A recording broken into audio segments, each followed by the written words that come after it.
Hello, elegant listeners, and welcome to Go, my favorite sports team. The only podcast you'll ever need in your heart, not your soul. Because if you put it in your soul, you're going to be damned for all eternity. You want to know why? This guy right here. Epitome of sin, master of balls and holes. Got all the holes, got all the hoes, got all the balls, got all the bros. It's Tyler. Hey, how's it going, everybody? Welcome to the podcast today. Gluttony. Hit him with lust. There it is. Never knew we were going to be two of the 7 deadly sins today on this episode. Are we all 7? Yeah, you got smarmishness. The grink. The grink. The Roethlisberger. And then that was good, right? That was a sport one, yeah. See, and you get it, and it makes sense, right? It does. It does. It threw me off, though. Of all the things you could have said, I never would have guessed that one at all.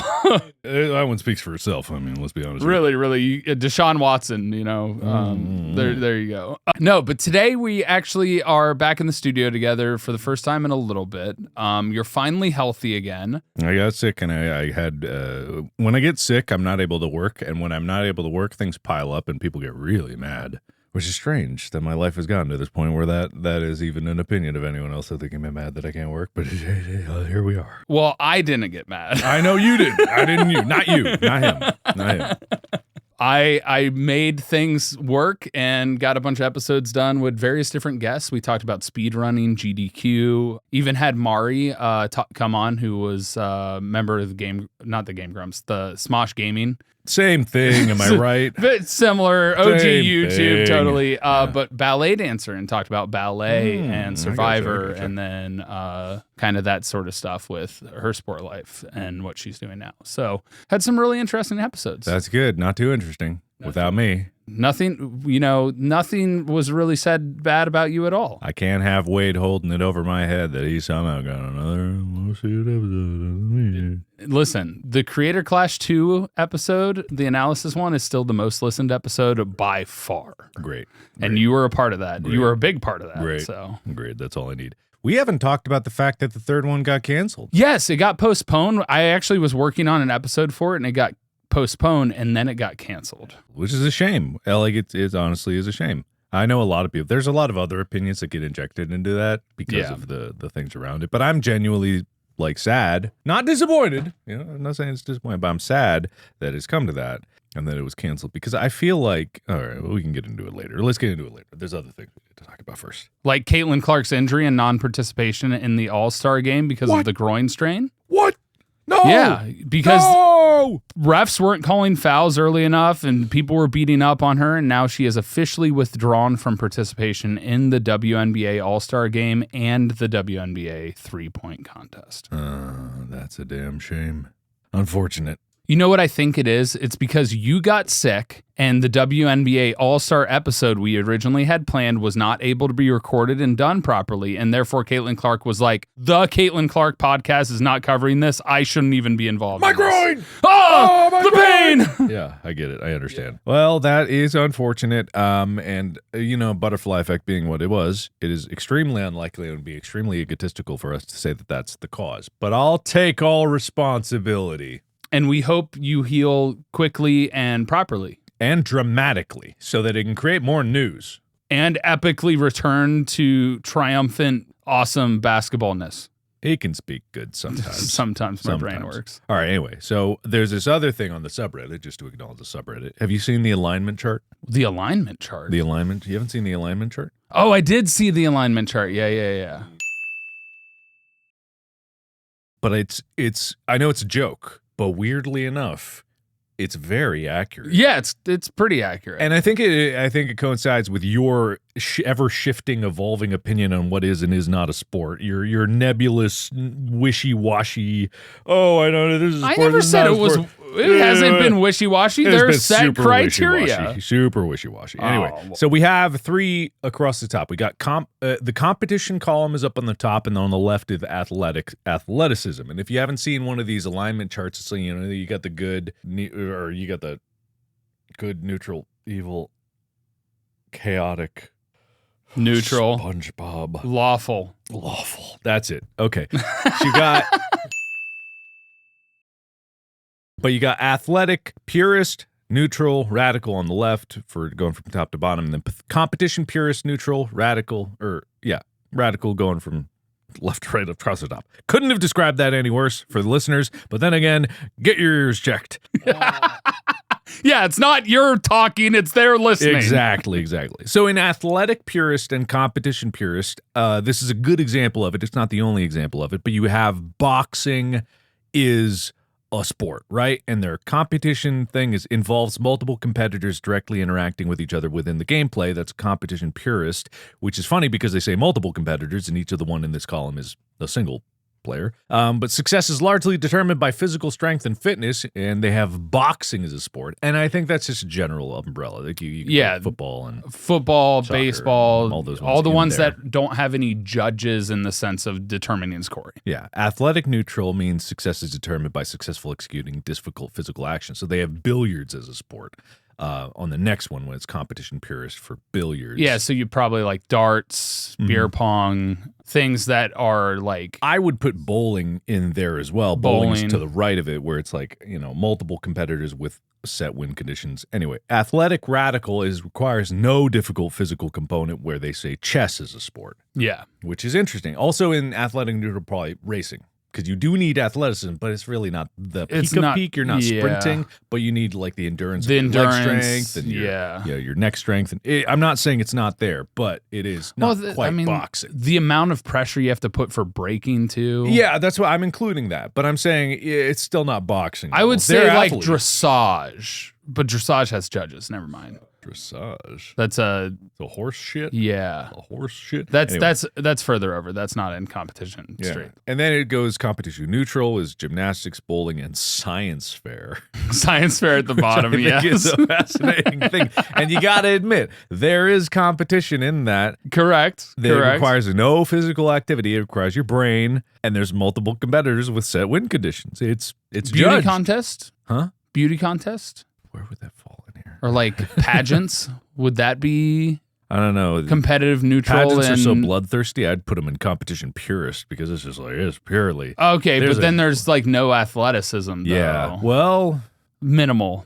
Yeah, it's tough. Anyway, competition radical does not need to end with a winner and loser. So you got mountaineering, woodworking for athletic neutral, and then Stardew Valley as a sport as athletic radical, competition radical, which I think falls as all gaming is there. I wouldn't say all gaming. They're putting it there. I wouldn't say all gaming. There's the chart. But I wouldn't say all gaming. There's the chart. Because if you watch the speedrunning episode, they showed like the guy's arm from button mashing. His arm is like twice the size of his other arm from button mashing. Masturbating all the time. Because of the game. That's how you get good at button mashing? That's how God! You get good at gut mashing? Good mashing. Anyway, yeah. I do believe that esports is different because there's a set win condition, right? So gaming in general, probably that the other one. But anyway, it's just an interesting alignment chart. It is. And it's, I think there's arguments where people put different sports in different slots along that alignment chart. Let's talk about Creator Clash.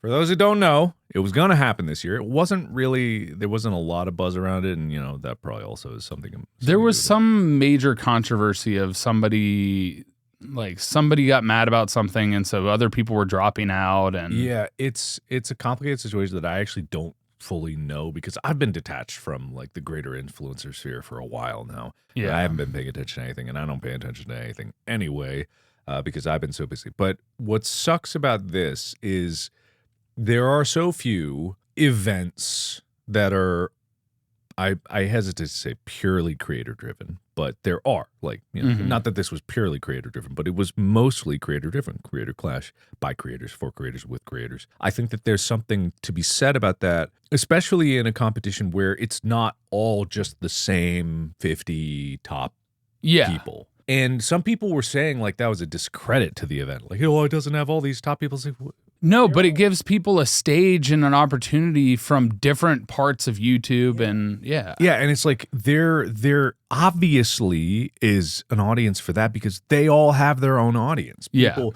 get caught up in the number game and they're just like, oh, these yada yadas or isn't as popular as who to who. It is like it doesn't matter. And I'm not even trying to shit on the people that were there because in their own rights, and I've always said this from the very beginning of when I was starting YouTube, is like if you can imagine the number of people that are subscribed to you in a single location, it'd be astronomical even if you had 1,000. 1,000 people in one place is crazy. It's a lot for one person to draw that kind of crowd. And I'm not saying all of them would show up at an event like that, but this is what I mean by there is so little for these kind of creator-driven events in the most populous zone of creators. And so now Creator Clash isn't happening. And even after, I think they were moving to a smaller venue here in LA as well. Yes. Which I was like, great, that sounds great. You don't need a big stadium and all. It's going to be broadcast anyway. That should be the focus of it. Which I know that was a problem with the last one and why it ended up not. They didn't have enough piracy control. Yeah. I think they didn't. I don't know if they hired a company or if they did. The company did not do a very good job of it because you would be taking down streams if they're trying to broadcast it. And, then the people watching the stream would be like, oh, I guess I got to buy it. I want to watch it now. Or they would try to hop to another one and they get taken down. There should have been more control about that. But hindsight, 2020, who'd have known that it was going to be that way? And there were other things. We're not glossing over any of the other factors of this. I'm bemoaning the fact that there is this lost platform for people to do something and also push themselves. I'm big on people pushing themselves and trying to achieve new heights. And a lot of the competitors in this did something that they would never do before. And a lot of people were training to do this again and pushing themselves. And it's a huge motivator. And I miss that. I don't want to see that go. Yeah, so many people went outside their comfort zone in an aspect of creation that they otherwise wouldn't have. People that played Minecraft that suddenly were working out extraordinarily to get into shape to then box and, various other levels of creation that suddenly had them change that direction and work into becoming an athlete. And that's a loss. Yeah, that's a shame. So anyway, sad to see it go, but maybe someone else will try to pick it up next year. Yeah, but I will say Creator Clash seems to have helped launch other type of events that exist. They're less interesting in my perspective, but at VidCon this year, there was a basketball match, creators versus creators basketball. I know Jesser, who I happen to know his former operations manager who helped film videos and do all that stuff. And so he's one of the big basketball creators that's out there who's grown massively on YouTube. And so he had his team and another guy had their team and they had basketball against each other. Mm-hmm. And so there have been other events branching into different sports in that regard that have been kind of interesting. Mm-hmm. Never have been as big as Creator Clash or as I don't know how to describe it, but Creator Clash just had this different energy about it to me. In a good way or a bad way? In a good way. Okay, good way. In the sense of oh, this is like a battle. This is intense. This is a thing. Whereas you go to a basketball, and no offense to basketball players, but basketball, when you're in a basketball game, you can walk sometimes. And it is exciting, but it's not as exciting as seeing two people literally just face to face, head to head, brute force against brute force. And it's just a different aspect. And so it's neat that other sport things are popping up, but it doesn't have the same energy, at least in my opinion. Yep. So RIP, maybe. Could be a revival in some capacity with different people. Who knows? You never know. But anyway, today we get to talk about a sport that you did participate in. Oh?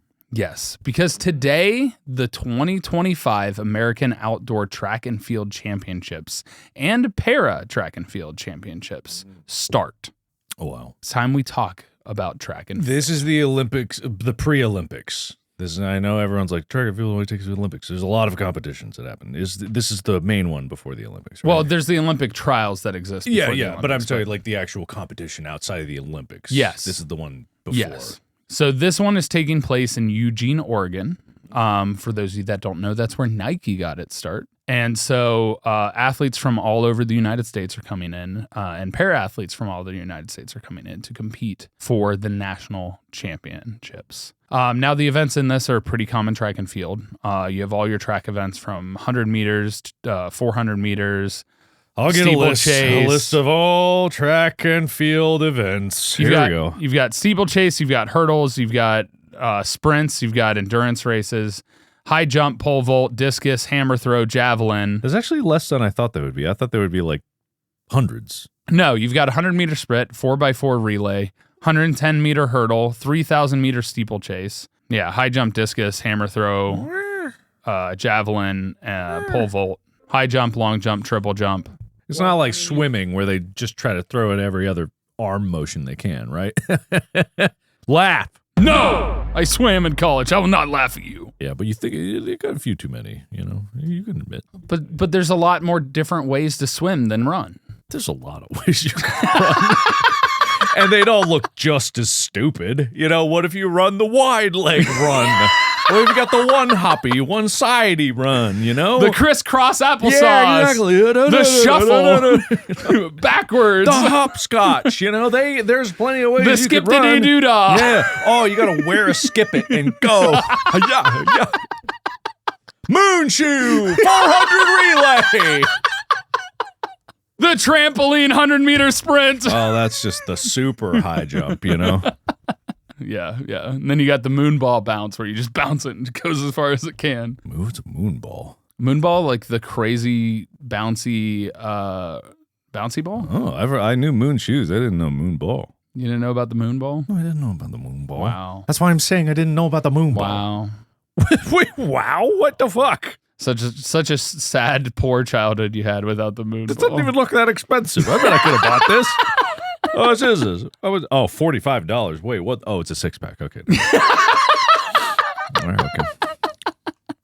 But Mark, this is your sport from being field in high school. Yeah. So, what was your favorite part about participating in? It wasn't running, tell you that much. Well, yeah, that's why you were in field. Yeah, well, now I like running. I haven't run in a while. I should run. Man, I only started to like running because I had a neighborhood that was like flat all around. Like it was just pure flat. So it was nice and even. And so I was running around and I started to I did like the Nike Run Club Plus thing. And it's like run slower than you think you can. Run when you're starting your first run, run as if you feel like you could run a little faster, like run a little slower than you want to run, right? And so I did that, and I was like, oh, actually, this is enjoyable. I ran 30 minutes straight, and I hadn't really done that ever. But in track and field, I didn't know any of that, and the coaching definitely would never have said anything like that. No, not at all. So I hated running. I hated running. Hated it. So, yeah. But what was your favorite part? Nothing. Oh, okay. The social pressure, the even throwing, because I wasn't as big as the other throwers. I had good technique, so in discus I did better than shot put. But it was like I wasn't even good at the things I was trying to be lazy about. It's like, yeah, what was it? And then only by like my senior year, I went to the coach like, I think I want to try long jump maybe. He's like, you're gonna change. Senior year. Last year you got to try to change. I guess not. All right. Okay. Thanks. Good. Bye. But last time we talked about this, you admitted to nearly murdering somebody. Not admitted. I don't admit to it. What was near? It didn't happen, so it's fine. Can't really admit to that. A crime that didn't happen. But, there were a lot of things that happened. But track and field is a sport that encompasses a lot of different events taking place both on the track and in a playing field. Or even in a sandbox to a extent. And a splash pool with steeplechase. It's a sport that stretches years and years back to the ancient times and has been revived and is thriving today with millions of athletes competing across the globe. Now, there are around 25 track and field racing, jumping, and throwing events that exist. We'll cover just a few in each category because we'd be here all day going through every single race. Every single relay, every single jump, every single throw. But before we begin talking about this, we have to know what equipment is necessary in some track and field events. So for this particular event, the USATF Outdoor and Para National Championships, spikes are very important. Track spikes are a huge part of the sport. They're the specific shoes that you wear in order to compete. All athletes must use only pyramid spike shoes that are no longer than 1/4 inch or 7 millimeters in length. It was a pyramid spike shoe. Pyramid spikes are like, They're like, they're pointy. So the actual point is like a pyramid. I don't know.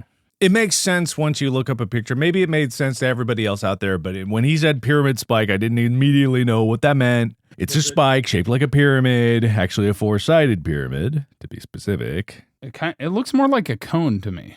I mean, there are ones that are cones, I think, but there's definitely pyramid-shaped ones. These are the different track spikes. You've got needle spikes, tree spikes, and pyramid. It's still a cone. No, you can't. That also could be a four-sided pyramid. It's a two-dimensional drawing you're looking at, and a poor one at that. All right. You want a better one? Here you go.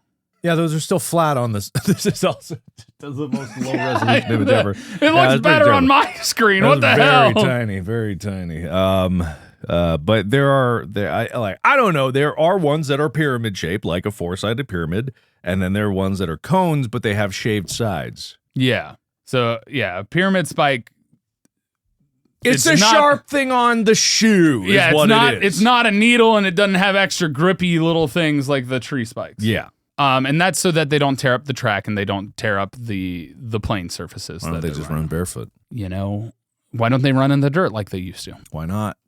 Why we got all these paved roads? Everything's more complicated because it makes them faster, and it actually does have some knee-saving qualities to it. All right. But high jump and javelin, you are allowed 9mm or 3/8 inch or smaller spikes. You get a little bit extra grip if you're in those two sports, which I never would have expected for high jump to want to have deeper spikes. But it kind of makes sense because you have to grip, turn, and jump. So javelin makes sense so you don't go across the line, but I don't know. I don't know either. But anyway, those are your basic shoes. Mm-hmm. Now, for the relay batons, it's about 12 inches long and it's a tube. Mm-hmm. Most of the time, it's made out of aluminum. No sharp edges, so you don't cut yourself. Then you've got your pole vaulting pole. Length of the pole varies based on athlete's preference. Could be 10 feet, could be up to 17.5 feet. That's a big range. Made of fiberglass with carbon fiber. Discus, 4.4 pounds, or 8.6 inches in diameter. Javelins weigh at least 1.8 pounds and be 8.5 to 8.8 feet long. And then your hammer for a hammer throw is nothing like a traditional hammer. Mm-hmm. It's usually a 16-pound lead-filled metal ball at the end of an almost 4-foot wire. All right, now we're talking. It's a wrecking ball. Mm-hmm. I've never done that one. You've never done that one? No, have you? No. Well, then why are you shocked that I have done? No, we didn't even have that because event you in were high a school. thrower. We I didn't didn't have know. that event in high school. We definitely would have killed someone if you had that event in high school. Fair. That is kind of deadly. Yeah.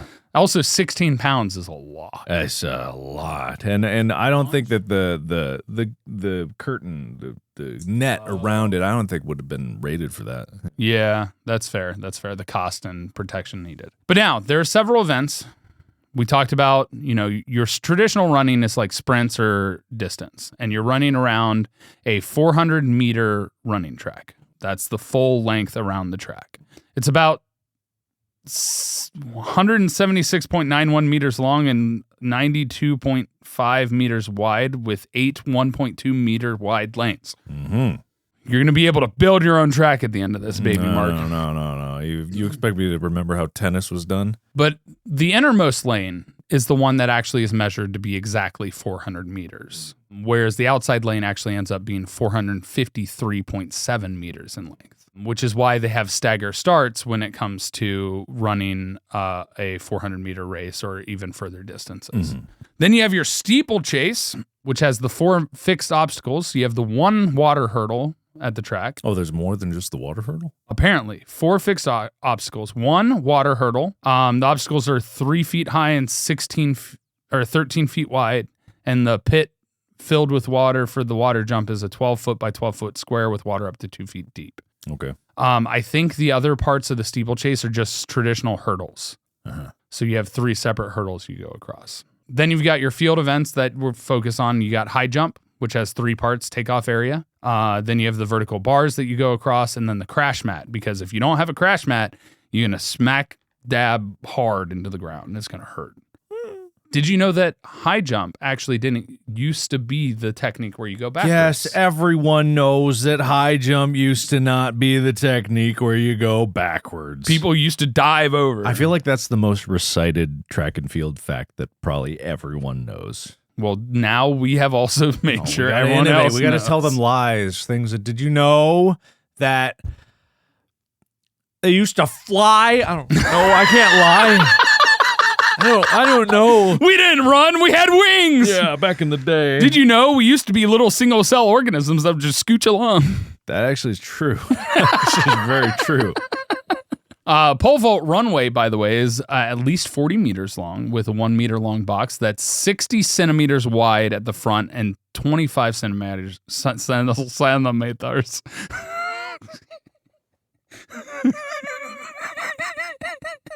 Apparently that was hilarious. I was laughing at my inability to talk. No, he was laughing at his own accent. Centimeters. 15 centimeters wide. Your true laugh.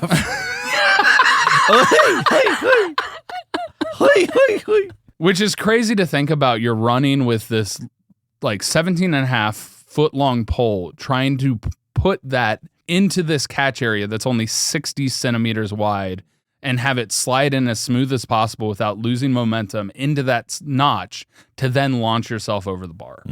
Then also falling backwards, no crash mat, pole falls with you, it can hit you right in the groin. We've seen some videos. Yeah, well, the trick is to not go backwards. See, if you're at that level of athleticism and you're pole vaulting backwards, I think you might have made a mistake somewhere. Yeah. And he means falling backwards, not going over. Yes. Yeah. But my cousin was actually a state championship pole vaulter. Wow. Very, very strong. Wow. Get your core, flip upside down, launch yourself off the pole over and across the bar. That's impressive. That's very impressive. And then you got your discus and hammer throw, which has the safety cage that you know about. We just talked about it, with a cone throwing sector. There's a landing sector, which is laid from the middle throwing circle with an angle of 34.92 degrees, marked by a 0.05 meter wide white lines. And the throwing circle itself is 2.5 meters in diameter for discus and 2.135 meters in diameter for hammer throw. The inside edges form the boundary of the sector, I guess, for the landing sector for where you throw. I think there's like, do I remember right? There's like a wall there that you they put sometimes they put a white, like raised, almost curb-like thing. But that's more in shot put then. I think discus doesn't have doesn't have it. I don't believe it has it. I would imagine if discus doesn't have it, hammer throw doesn't. Yeah, because they got to share space. So I don't think so, but I don't know for sure. I can't remember. But the length of the sector for the throws is 80 meters. So two 80-meter sector lines placed 48 meters apart to create this angle for the distance measuring. And then the field for javelin throw, which frankly kind of needs to be moved longer after some of the records we've seen lately, is at least 30-meter long runway with a throwing line at the end and a 100-meter long landing sector that's only 50 meters wide. That's your field of play. All right, that's a lot of field. It's pretty much the entire field because that's why they built the field. Yes. Track and field. And it's also why a lot of high schools use that football field, because it fits perfectly in the dimensions for what would be the field for the track to go around and be 400 meters. So it works out kind of nicely that way. Now you have the 100-meter sprint. Yes, you do. 10 seconds-ish is like the world record. So, baby Mark, you're back. I know you hate running. Yeah, I can't but you're do competing against other babies. Okay. In the 100-meter sprint. Okay. Now, you gotta get your little baby feet into that kill starting the other block. babies. What? I killed them. Did you steal the starting gun? I killed them all. Did you take it from the official? Did you kill the official? I killed them. Oh my God. Not the official, because I need them to say that I won. Oh. But I killed them. But you still got to run to say that you win. So you got to put your hands. I can walk. You got to put your hands and feet in the blocks, hands down, without crossing the starting line in front of your block. Right before the race, set will be called, and then you'll spring to your feet and you'll crawl, run, slither like a snake, whatever works. How does this help people who want to get into the 100-meter dash, learn how it's actually done if you're trying to tell him that you need to crawl. This guy doesn't know sports as well as he thinks he does, because I know that in a 100-meter dash, you have to run, not crawl. Run was the first one I said. You said /crawl or something like that. It's something ridiculous. Crawl, slither. Slither. You have options. No, you don't. No. If you want to win, you're going to run. Exactly. You think Usain Bolt slithering across that finish line? No. No. He's fast as hell. There was an Instagram post I saw. I mean, everything's rage bait these days. I think I know what you're talking about. What? The hot dog, eat a hot dog, sprint 100 meters thing? No. Oh, sorry. Go ahead. What are you talking about? So somebody said who would win, Joey Chestnut or Usain Bolt, if you had to eat a hot dog and then run 100 meters. Oh, I did hear about this. Yeah. Yeah. Joey Chestnut would win. Oh, yeah. And people were like, no, it's fast. No, he's got to finish that hot dog. And Joey Chestnut could finish a hot dog in like 2.5 seconds. Yeah. He can get that hot dog down really fast. So it doesn't. Which gives him plenty of time to run. I bet Usain Bolt can get a hot dog down real quick too, but probably not that fast. No. So all Joey Chestnut's got to do is run as fast as he can. And it might be like, when the fridge. Was it the freeze? The fridge. The fridge is one of them. There's a few different ones. Yeah. Freeze. Whoever it is, catching up eventually. But in the 100, I think he's safe. 200, not safe. Not safe. Yeah. Usain Bolt's probably got that. But 100, 400, Usain Bolt 100 all the way. Oh yeah. Does he run the 400? Did he run the 400? He did once, like years ago. Mm-hmm.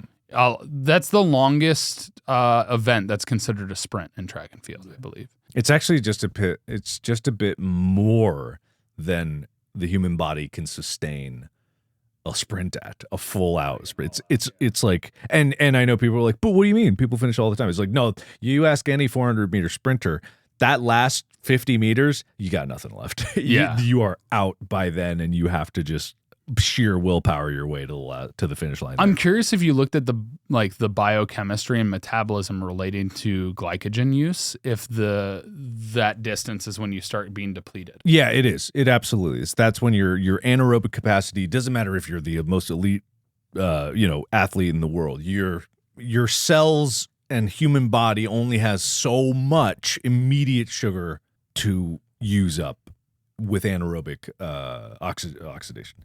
And not oxidation. Anaerobic means not oxidation. Anaerobic exercise. Activity. Yeah. There's another term for it, but I can't remember right now. Yeah, so that's about when everything runs out.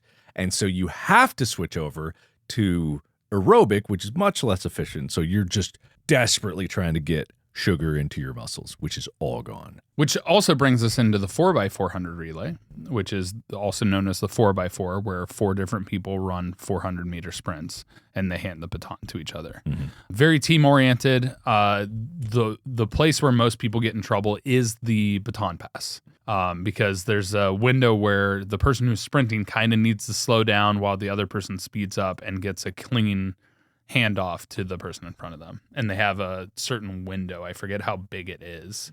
And they then run the 400 handed to another person. And so it's very team oriented. The US and Jamaica have both been extremely dominant in that event. I mean, I remember last Olympics I was seeing, and it's just always really, really key because it is entirely in the handoff. It's entirely in your ability to get that handoff cleanly. And if you can't do that, then you're not going to win. That's the simplicity of it. It doesn't matter if you have the best individual runners in the world. If they can't do that handoff well, they're done. You have the hurdle sprint, a 110-meter hurdle. It's 10 meters longer because they need more starting space in order for them to be able to get up to speed and upright to hit the first hurdle. Mm-hmm, mm-hmm. So basically, it's 110 meters, but instead of just straight running, you have to jump. I forget how many hurdles are in the 110. I did it once for 1 year and then never again because I was like, fuck that. Or is it every 10 meters? Oh. Might be every 10 meters. All right, how many hurdles? All right. 10 hurdles. In the 100 and 110, there are 10 hurdles. In 400, there are also 10 hurdles. They're just spaced out further, yeah. 200, it says that, no, this is the AI. It's like 200, there's 5 hurdles. And I'm like, I don't know if that's... I don't think that's right. I don't think it's right. Then you've got the 3,000-meter steeplechase, which, by the way, is 7.5 laps around the track. 28 obstacles and 7 water jumps, which is the steeplechase wall, which is a drop. If you've ever walked on the track, there's that one concrete area and it's like kind of slotted in around the turn as opposed to the full outside area of the turn, because it's 2 feet below where the track level is, right next to that wall, and then it's a ramp up, and they fill that with water, so that's the landing zone. That terrifies me. Just that drop going over that wall. I don't know how people do that. Well, I mean, it's not like a death-defying drop, but it's not fun. Yeah, but doing that 7 times while running 3,000 meters? Yeah, that's a little more difficult. But, at the end of it, it's nice. If it's the water, you just get a nice refreshing dip and, Yeah, but then the blisters, What water blisters? in your shoes when What you're blisters? running? What blisters? I guess you got to have this. I get track shoes are insanely tight. You're running so fast, the water just flies off. And by the time, then you get more water. Mm-hmm. And actually, if you kick them hard enough, it'll be like a rocket boost. You throw the water back so far that you get a boost forward, because that's how mass works. It's true! It's not how mass works, but it's how physics works.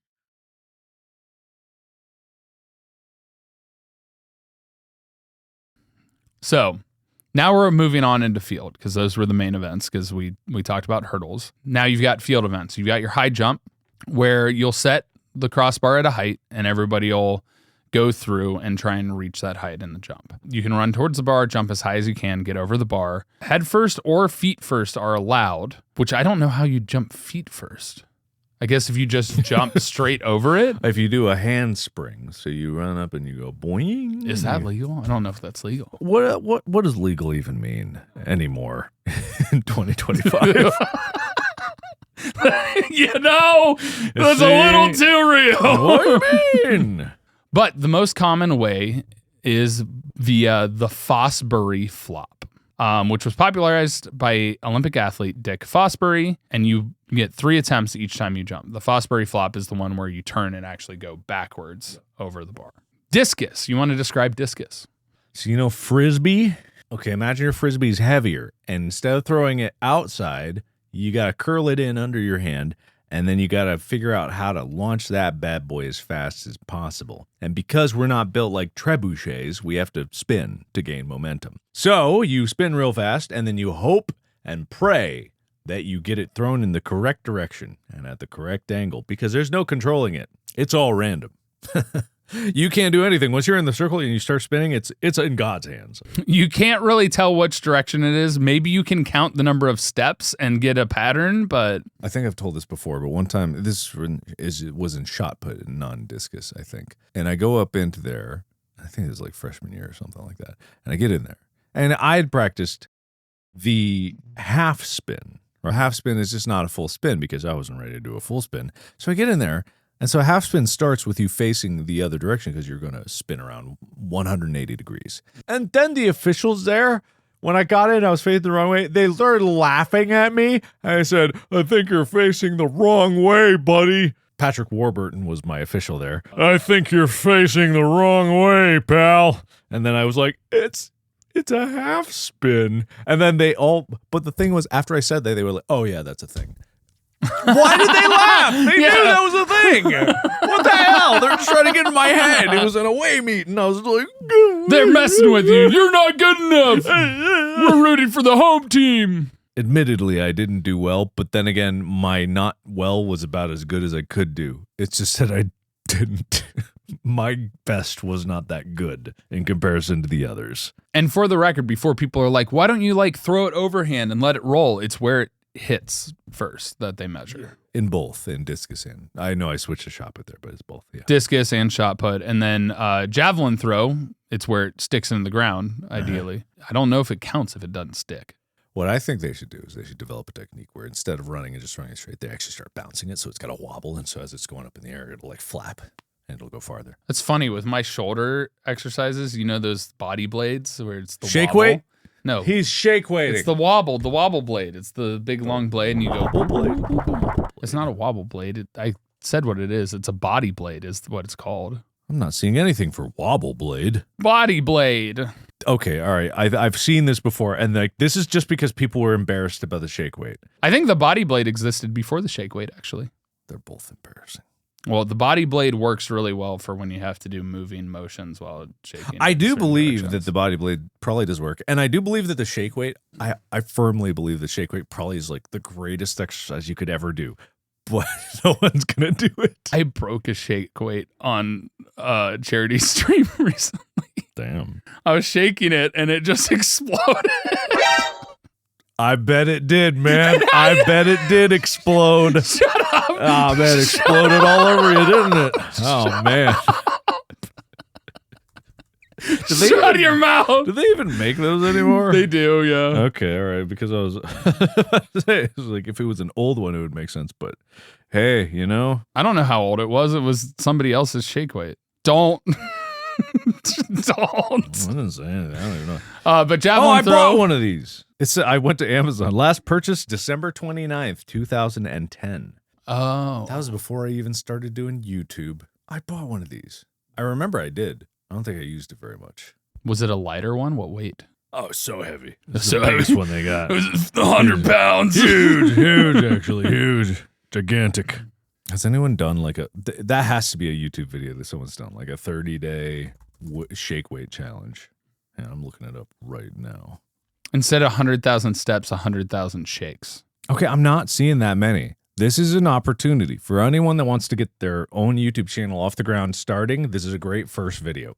30-day shake weight workout challenge. This is your way to get into YouTube. You're welcome. You can thank Markiplier for that. Yes. Now we have the hammer throw, which is actually terrifying to me because it's a giant 16-pound ball at the end of a wire, and at the back end you have a handle.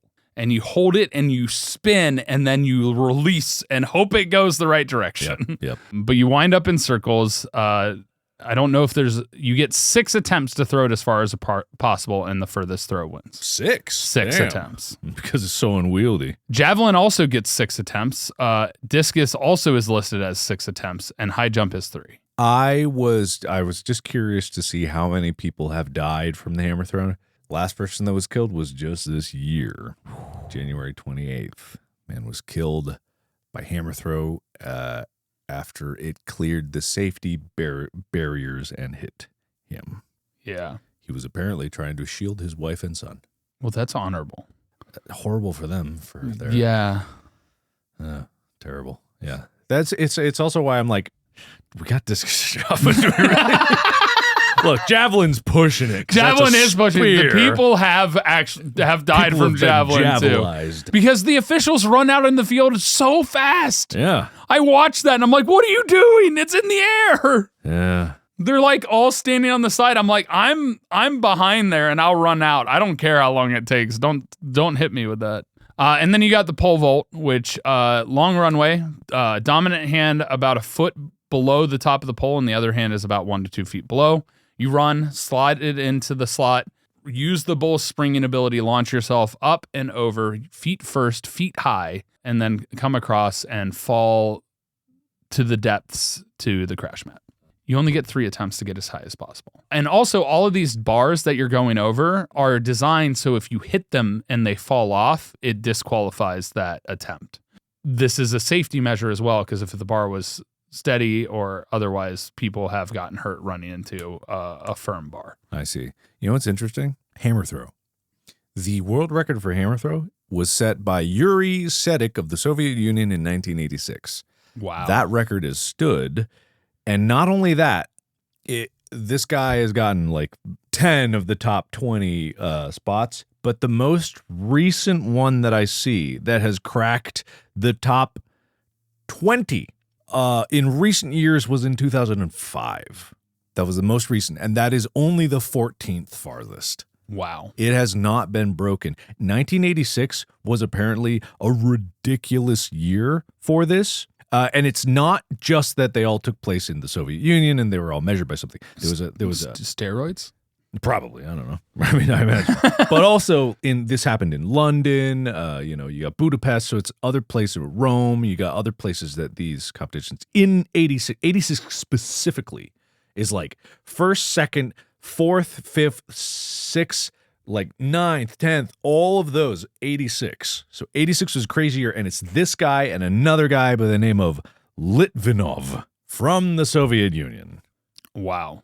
So hammer throw has not been toppled for a while, and probably because of steroids, but who knows? Yeah, I also should mention that there are penalties if you step outside of the throwing circle or cross the throwing line for all of these throwing events to where it disqualifies your throw. That's the same thing if the bar gets jostled off for high jump and pole vault, that disqualifies, or if you launch beyond the point for long jump, which you launch yourself long and into a sandbox, and it's measured from where you land. Triple jump's the same. There's a first launch point, and then there's a final launch line that you have to be behind. And you jump once onto one foot, jump with the other foot, jump with the final foot, and go as far as you can into the sand pit for triple jump. And it's where you land the furthest back. If you fall backwards, it's going to be your butt. Your butt. But yeah, those are the key things. Steeplechase and longer distances, you don't have a lane that you stay in. You actually end up conglomerating and running all in the inside part of the track. In other races like the 400 meter or the sprints or even 800 meters, you are assigned lanes that you stay in. When things get longer than that, I believe you are then pushed into other lanes. Actually, it might be after 400 meters that it removes you. Yeah, it's pretty soon after that. I don't think 800 meters they go for the center lane, do they? Yeah, I don't think so. I think they either. still stagger them even farther. Yeah. Maybe it's the mile that it's the first one. Yeah, 1600 meter, definitely they go to the center. Yeah. Afterwards. So I think 800 might be still the lanes. Yeah. Mm-hmm. But yeah, so that's how that works. But now we get to take you back in time to the history of track and field. It's real quick, just simple stuff. Mm-hmm. You know, the origins take back to the first Rome! Olympics, ancient Greece. Rome! In 1776 BC, the Olympics were celebrated among religious ceremonies and were a celebration of the Greek gods. That's not to say that they weren't racing the Romans, though, because they certainly went to war with them, so why not measure up in all athletic feats? Mm-hmm. The men of ancient Greece showed off their athletic abilities before crowds and the gods, and the Olympics were popular and eventually were also held by the Romans for hundreds of years until 394 AD, when Emperor Theodosius banned them because they were based on Greek and Roman entities and deities, and he was a Christian emperor, the first, I believe. Since then, several sports have been added to track and field, and I'm sure we have lost some sports to the times as well since the early Greek origins. The first games had held events including discus, javelin, shot put, sprints, long jump, which are still part of track and field today. Mm-hmm. Yeah. Now, moving into modern days, events have been around for about thousands of years now. They didn't become popular again until the mid-1800s. And the first modern track and field championship took place in England in 1866. So those records are only 120 years after the first modern track and field championships took place. Mm-hmm. The hammer throw world record. And that's right, it was the Victorian era. At it again, popularizing and modernizing ancient sport. We love it. Queen Victoria. We love it. But in 1887, the Amateur Athletic Union was founded in the U.S. Just under 10 years later, track and field became a major part of the modern Olympics. Today, millions of athletes on track and field teams in almost every high school, college, university, and professional leagues, such as the American Track League, compete today. Mm-hmm. And if you want to watch the USATF outdoor and para-national championships, you actually can on NBC, live and on demand. There are links on their website, which is usatf.org, and you can go to the events and look up the Toyota USATF Outdoor National Championships. But they also have their own on-demand streaming platform, usatf.tv. So if you want to check them out, it'll be taking place from today through August 3rd of this year. Mm-hmm. Which is really cool because they're also the para versions of everything. So like seated shot put throw, seated javelin, and then they have the para races as well for sprints and hurdles. And I don't know if there's a para version of steeplechase though. Is there a para version of hurdles? I think so. Huh. People with the blades. Oh, blades. Yeah. I guess that's true. For some reason, I was like, oh, they can't jump. Man, that was rude of me. go check them out. The adaptations for track and field for para-athletes has actually been becoming a lot better over the last few years with prosthetics getting better and better. Yeah, but then you have people that are in the Paralympics that are like, those prosthetics are better than I can get. Yeah. And so that's unfair. And so, yeah, there's something about that. There is some level of controversy with technology. I think we had talked about that at one point. Yeah, briefly touched on it at least. Yeah, because it's like the debate of muscle fatigue versus equipment versus how much spring is happening, a lot of different things and factors, plus the weight difference. So, but that's going to do it for this episode. Okay. Do you think we covered track and field well enough? Think people know? Yeah. Okay. Yeah. Because we did the Olympics, so there's already some there. Overlap. Yeah. Any final remarks? Of track and field? No, I think we covered it all. There's more news in the next episode. It will be slightly less topical, but that don't matter, right? Yeah, it's fine. We'll just be a little late. Yeah, it's all right. But if you want to check out some merch, hopefully the new stuff might be up, but keep your eyes peeled on store.gmfst.com. And some cool stuff is in the works. Actually was doing some emails today with the wonderful people that are working on it. So it's exciting stuff. But you can also go to the Reddit, hit us with Jacuzzas, hit us with episode ideas, hit us with news from across the pond. That's going to be it. That's it. Bye. Bye.